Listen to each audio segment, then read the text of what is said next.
Hi friends, welcome to rostry cooking blogs. ఈరోజు 5 to 10 మినిట్స్లో మీకు దొండకాయ ఫ్రై అనేది ఎలా చేయాలో ఈ వీడియోలో చూద్దాం. ముందుగా బాండీ పొయ్యి మీద పెట్టుకొని దాంట్లో పోపులు అనేవి వేయాలండి.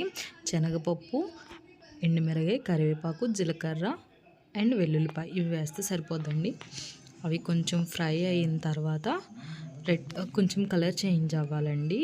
శనగపప్పు అనేది కమ్మటి స్మెల్ వస్తాయి మనకి ఫ్రై చేసినప్పుడే. ఎప్పుడైతే అలా కమ్మటి స్మెల్ వచ్చినాయో మనకి పోపులు అనేవి వేగిపోయినాయి అని చెప్పేసి అర్థం అండి. చూడండి, ఇప్పుడు నేను చూపిస్తున్న విధంగా కలర్ చేంజ్ అయింది. ముందుగానే దొండకాయలు క్లీన్ చేసుకుని కడుక్కొని చిన్న చిన్న ముక్కలు కట్ చేసుకుని పెట్టుకున్నానండి. అవి దాంట్లో వేసేయాలి.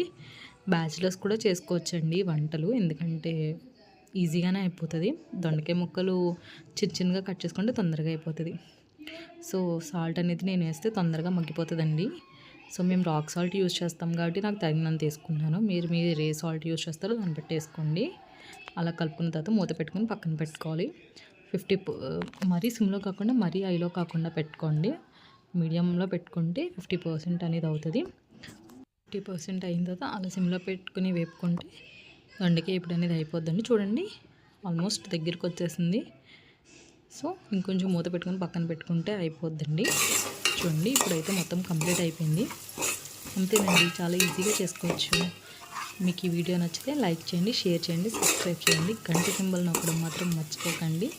బ్యాచిలర్స్, ఫ్యామిలీ, పిల్లలు అందరూ హ్యాపీగా తినచ్చండి. Please follow my videos. Thank you friends.